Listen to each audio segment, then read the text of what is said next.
से अपडेट्स लेंगे। तो मनीष हमारे साथ में जुड़े हुए थे जो कि उत्तर प्रदेश प्रयागराज से हैं, और यहाँ पर उत्तर प्रदेश के अभी हालातों की अगर चर्चा करें तो यहाँ पर लगभग 40 सीटों पर कांग्रेस को बढ़त मिलती यहाँ पर नजर आ रही थी, और ये काफी आश्चर्यजनक है और कांग्रेस के लिहाज से एक बड़ी खुशखबरी भी है। कुछ देर पहले हमने आपको दिल्ली से कांग्रेस कार्यालय की भी तस्वीर दिखाई थी जहां पर जश्न का माहौल है, कांग्रेस कार्यकर्ताओं में खुशी की लहर है। तो कुल मिलाकर आंकड़ों का ही खेल है और इसी आंकड़ों को लेकर यह तय हो जाएगा कि कौन जीतता है या हारता है, क्योंकि इन्हीं आंकड़ों पर यह जीत और हार निर्भर करती है। अलग अलग राजनीतिक विश्लेषक, वरिष्ठ पत्रकार भी हमारे साथ में बने हुए हैं इस पूरी चर्चा को समझने के लिए और समीकरणों को समझने के लिए। हम उनसे विस्तार से अलग अलग राज्यवार, देशवार यहाँ है। इसी बीच में छत्तीसगढ़ और मध्य प्रदेश को लेकर क्या कुछ और कैसी स्थिति है ये अब हम समझ लेते हैं। आशीष तिवारी जी के साथ में चलते हैं। आशीष जी, सबसे पहले छत्तीसगढ़ की है आपके पास, ये जान लेते हैं। देखिए प्रताप, अभी छत्तीसगढ़ की जो जिन सीटों से रुझान सामने आ चुके हैं उनमें बहुत नेट टू नेट फाइट चली है। बस्तर सीट, सबसे पहले मैं दक्षिण से चलूंगा।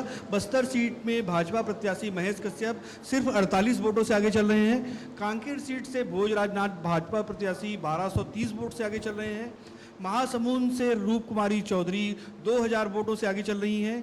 इसके अलावा ब्रिजमोहन अग्रवाल जी रायपुर से काफ़ी बढ़त, विजय बघेल दुर्ग से 2000 वोटों से आगे हैं। कांग्रेस प्रत्याशी राजनांदगांव से भूपेश बघेल 8000 से ज़्यादा वोटों से बढ़त बना चुके हैं। बड़ी बढ़त उन्होंने बना रखी है। देवेंद्र यादव, सबसे जो चौंकाने वाले जो रुझान हमारे पास हैं पृथा, उनमें बिलासपुर से देवेंद्र यादव, हालांकि सिर्फ 366 वोटों से आगे हैं वो अभी, लेकिन देवेंद्र यादव आगे हैं। तोखन साहू वहां से पीछे चल रहे हैं। बिलासपुर लगातार भाजपा का गढ़ रहा है, लगातार वहां से भाजपा जीतती आई है, लेकिन कांग्रेस वहां से इस बार बढ़त में है।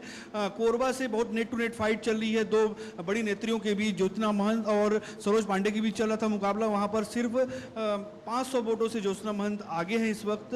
3 सीट इस तरह से छत्तीसगढ़ की जिसमें से कांग्रेस ने बढ़त बनाई हुई है। जांजगीर सीट से कमलेश जांगड़े 3000 से ज़्यादा वोटों से आगे हैं।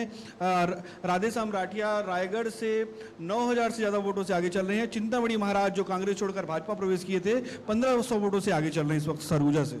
चले बिल्कुल, तो यहाँ पर 11 सीट यहाँ पर विस्तार से यहाँ पर जानकारी ने यहाँ पर दी है। आशीष जी, इसके बाद में छत्तीसगढ़ की क्या कुछ स्थिति, मध्य प्रदेश के बारे में भी समझ लेते हैं आपसे कि लोकसभा सीटें मध्य प्रदेश में है, कई हाई प्रोफाइल सीटें हैं, कई ऐसे दिग्गज हैं जिनकी साख भी यहाँ पर दांव पर लगी है। सिंधिया से लेकर शिवराज सिंह चौहान, ऐसे कई बड़े नाम हैं, कई बड़े चेहरे हैं जो कि ताल ठोकते नजर आ रहे हैं। क्या अपडेट है मध्य प्रदेश को लेकर? बात करें पृथा, तो ज्योतिरादित्य सिंधिया गुना सीट से, जो अपनी परंपरागत सीट है सिंधिया परिवार का, वहां से चुनाव लड़ रहे थे। 52,000 से ज्यादा वोटों से आगे चल रहे हैं। लता वानखेड़े सागर सीट से 20,000 से ज्यादा वोटों से आगे हैं, भाजपा प्रत्याशी हैं। वीरेंद्र खटीक भाजपा के हैं, वो उन्होंने काफी एक बढ़त बना रखी है। इस तरह से मध्य प्रदेश में भाजपा जिस तरह से अनुमान लगाया जा रहा था उन अनुमानों को सही साबित करते हुए ज्यादातर सीटों से 10,000 15,000 ऐसे बढ़त बना चुकी हैं। कुछ सीटों पर मुकाबला वहां पर नेट टू नेट है।